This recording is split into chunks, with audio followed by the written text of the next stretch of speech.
नागपूर शहरातील साईनाथ कॉलनी परिसरात शीतल नावाची एक महिला राहत होती. तिची आर्थिक परिस्थिती फारशी चांगली नव्हती, त्यामुळे ती मिळेल ते काम करत होती. त्या कामातून तिला पुरेसे पैसे मिळत होते. सर्व काही ठीक चालले होते, पण पतीच्या अनुपस्थितीमुळे तिला एकटेपणा जाणवत होता. तरीही ती एकटीच आपला संसार चांगल्या प्रकारे सांभाळत होती. कामातून मिळणाऱ्या पैशावर घरखर्च भागत होता, पण शीतलला काहीतरी नवीन करायचे होते.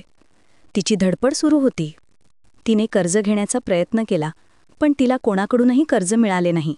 त्यामुळे तिने या परिसरात राहणाऱ्या खाजगी सावकार संतोष पाटील याच्याशी संपर्क साधायला सुरुवात केली. संतोष हा खाजगी सावकार होता. त्याने शीतलला एकटी असल्याचा अंदाज घेऊन तिला कर्ज देण्याचे मान्य केले. शीतललाही वाटले की पैशांमुळे तिच्या अडचणी सुटतील. त्यानुसार संतोषने एके दिवशी शीतलच्या घरी येण्याचे ठरवले. शीतलने त्याचे घरी स्वागत केले. शीतलचे घर मालकीचे होते. संतोषने तिला किती पैशांची गरज आहे असे विचारले. शीतलने सांगितले की तिला 80,000 रुपये हवे आहेत. त्यानुसार संतोषने 2014 मध्ये तिला 80,000 रुपये दिले. पैसे देताना त्याने स्पष्ट केले की प्रत्येक महिन्याला व्याज द्यावे लागेल. शीतलच्या हातात पैसे आल्याने ती आता त्यातून काहीतरी नवीन सुरू करण्याच्या विचारात होती. पण त्याचवेळी ती आजारी पडली.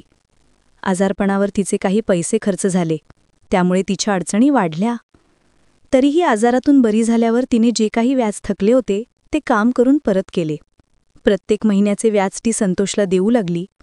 संतोष दर महिन्याला तिच्या घरी येऊ लागला. यामुळे त्याचा शीतलशी संपर्क वाढला. आता व्याजाचे पैसे घेण्याच्या निमित्ताने संतोष शीतलकडे वेगळ्या नजरेने पाहू लागला.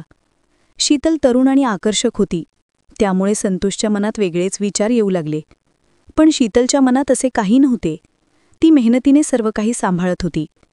संतोष येताना ती त्याला चहा द्यायची आणि व्याजाची रक्कम द्यायची. काही महिन्यानंतर शीतलला कामात काही अडचणी आल्या, त्यामुळे तिला काही महिन्यांचे व्याज देणे शक्य झाले नाही. तिने संतोषला सांगितले की ती एकत्रित सर्व पैसे देईल, पण संतोषने तिला सांगितले की थकलेले व्याज वाढत जाईल आणि मग एवढी रक्कम ती कशी देणार. हे बोलतानाच त्याची नजर शीतलवर खिळत होती. शीतललाही याची जाणीव होऊ लागली, पण तिने कर्ज घेतले होते आणि व्याज देणे बाकी होते, त्यामुळे ती काही बोलली नाही. काही दिवसांनी शीतलला व्याजाची रक्कम जमवता आली नाही. 4-5 महिन्यांचे व्याज थकले. यावेळी संतोषने तिच्यावर दबाव टाकायला सुरुवात केली. शीतल हतबल झाली. तिला काहीच सुचत नव्हते. व्याजाची रक्कम वाढली होती आणि ती कशी फेडायची हा प्रश्न तिच्यासमोर होता. याच वेळी संतोषने तिच्याकडे शारीरिक संबंधाची मागणी केली. ही मागणी ऐकून शीतल हैराण झाली. तिच्याकडे पर्याय नव्हता. तिने संतोषला सांगितले की 3-4 दिवसात ती पैशांची सोय करेल. पण संतोषला वाटले की शीतल हातातून निसटत आहे. त्याने संतापाने सांगितले, 4 दिवसांमध्ये मला पैसे हवेत, नाहीतर मी तुझ्या घरातील सामान घेऊन जाईन. शीतलने होकार दिला, पण तिला पैसे कुठून आणायचे हा प्रश्न होता. तिने कामाच्या ठिकाणी पैशांची जमाव केली, पण 4-5 महिन्यांचे व्याज जमवणे तिला शक्य झाले नाही. पुन्हा 4-5 दिवसांनी संतोष घरी आला, तेव्हा शीतल पूर्णपणे हतबल झाली. तिने त्याला सांगितले, तुम्हाला जे करायचं ते करा, पण माझ्याकडे व्याजाचे पैसे नाहीत. यावर संतोषला आनंद झाला, कारण त्याला शीतलच हवी होती. त्याने तिला स्पष्ट सांगितले, व्याजाचे पैसे देऊ नको, पण माझ्याशी शारीरिक संबंध ठेव. शीतलला दुसरा पर्याय नव्हता. ती दरमहा 10,000 रुपये देऊ शकत नव्हती. त्यामुळे तिने संतोषला साथ द्यायला सुरुवात केली.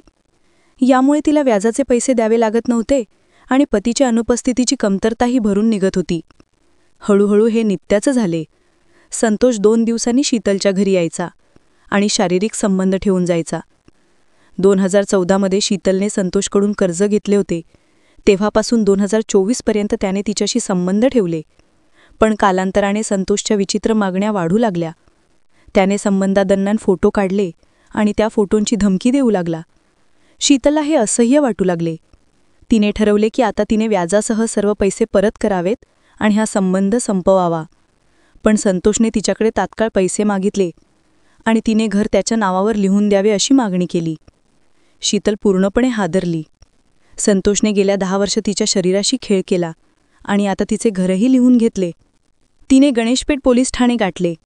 तिथे तिने तक्रार नोंदवली की तिने संतोषकडून 2014 मध्ये कर्ज घेतले.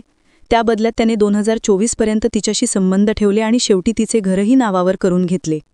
एवढी वर्ष व्याज दिले तरीही संतोष पैसे दिले नाही असे सांगत आहे. तिने सांगितले की तिचे घर लिहून घेतल्यामुळे संतोष तिला कधीही घरातून बाहेर काढू शकतो.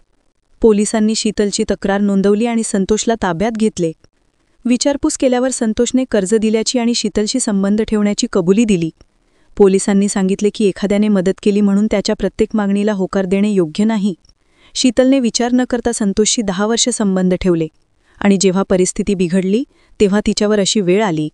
त्यामुळे कर्ज घेताना काळजीपूर्वक विचार करा, नाहीतर अशा परिस्थितीला सामोरे जावे लागेल. सतर्क रहा, सुरक्षित रहा आणि आमच्या चॅनल क्राईम स्टोरीज मराठीला सबस्क्राईब करा. धन्यवाद.